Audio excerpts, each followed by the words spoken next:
Hello student, class 12 accountancy से आज हम बात करेंगे गुडविल के बारे में कि कैलकुलेशन ऑफ गुडविल कैसे होता है। कैलकुलेशन ऑफ गुडविल आपको पता होना चाहिए कि क्लास 12 में कैलकुलेशन ऑफ गुडविल की 3 मेथड्स दी हुई हैं, ठीक है ना। एक है एवरेज प्रॉफिट मेथड, दूसरा है सुपर प्रॉफिट मेथड एंड तीसरा मेथड है कैपिटलाइजेशन मेथड, ठीक है ना। 3 मेथड दे रखा है। आज हम बात करेंगे एवरेज प्रॉफिट मेथड की। अब एवरेज प्रॉफिट मेथड भी 2 प्रकार का है। एक है सिंपल एवरेज प्रॉफिट मेथड और दूसरा है वेटेड एवरेज प्रॉफिट मेथड। इसमें से जिस मेथड की आज हम बात करेंगे वो मेथड है simple average profit method. Simple average profit method, ठीक है ना। हमें ये पढ़ना है कि सिंपल एवरेज प्रॉफिट मेथड के थ्रू किस तरीके से हम जो है गुडविल का कैलकुलेशन करेंगे। तो इस मेथड का यूज़ करने के लिए हमें करना क्या था, कुछ स्टेप्स को पता करना, याद करके रखना पड़ेगा कि किस तरीके से एवरेज प्रॉफिट का यूज़ करते हुए हम गुडविल कैलकुलेट करेंगे। सबसे पहला स्टेप है, हमारे पास क्या होता है, प्रॉफिट दिया होता है, उस प्रॉफिट के थ्रू टोटल प्रॉफिट निकालना होता है, ठीक है ना। पहले स्टेप में टोटल प्रॉफिट। अब टोटल प्रॉफिट क्या होता है, टोटल प्रॉफिट इज होता है sum of profits of given years,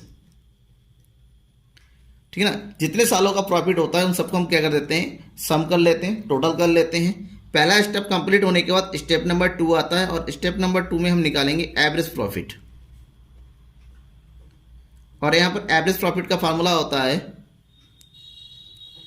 total profit divided by number of given years. जितने भी ईयर का प्रॉफिट होता है नंबर ऑफ ईयर से हम उसको डिवाइड कर देते हैं। एवरेज प्रॉफिट जैसे ही कैलकुलेट होता है, एवरेज प्रॉफिट के कैलकुलेट होने के बाद हम लास्ट स्टेप होता है गुडविल का कैलकुलेशन करेंगे यहाँ पर। That means goodwill equal to हो जाएगा एवरेज प्रॉफिट जो भी हमने कैलकुलेट किया है वो multiply by number of years purchase.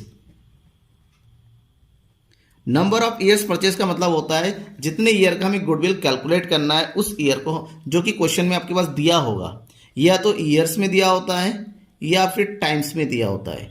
चलिए इसके लिए हम एक एग्जांपल का यूज़ करते हैं। एग्जांपल को कैलकुलेट करके बताते हैं कि कैसे कैलकुलेट होता है पूरी मेथड कैलकुलेशन का। क्वेश्चन है example, calculate goodwill of the firm on the basis of 3 years purchase of the average of the last 5 years। The profit of the last 5 years were. Year दिया हुआ है 2016, 17, 18, 19, 20 और amount है 2 लाख, 3 लाख, 1 लाख। यही bracket में होने का मतलब ये क्या है, लॉस है। 4 लाख एंड 2,50,000 यूज़ कीजिए इसका। परचेज ईयर ये दिया हुआ है, ठीक है ना। 5 ईयर का प्रॉफिट है, उसके थ्रू हमें क्या कैलकुलेट करना है, गुडविल। तो कैसे गुडविल कैलकुलेट करेंगे, चलिए करते हैं सॉल्यूशन। सबसे पहला काम हमारा क्या है, टोटल प्रॉफिट निकालना।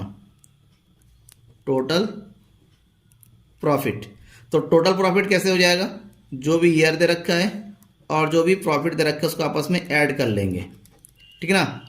2016 का 2 लाख, 2017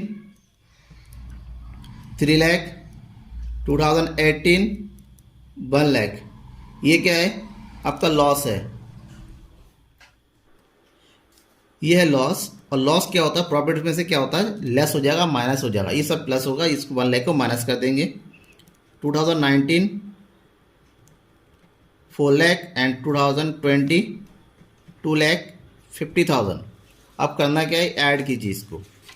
ऐड करेंगे 2 lakh, 3 lakh, 4 lakh, 2,50,000 the overall total, और 1 लाख माइनस कर देंगे तो ये हो जाएगा। खाली प्रॉफिट ऐड कर लेते हैं, प्लस प्लस, दैट मीन्स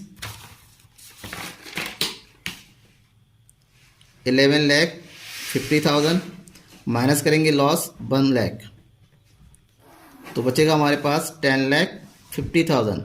ये टोटल प्रॉफिट हो गया। टोटल प्रॉफिट से हम निकालेंगे average profit. Then average profit equal to total profit divided by number of years, that is total profit 10,50,000 और number of years is 5। Average profit 5 2 10, 5 बन जा 5, 2,10,000। This is average profit. And now we calculate goodwill, and goodwill is average profit multiplied by years purchase.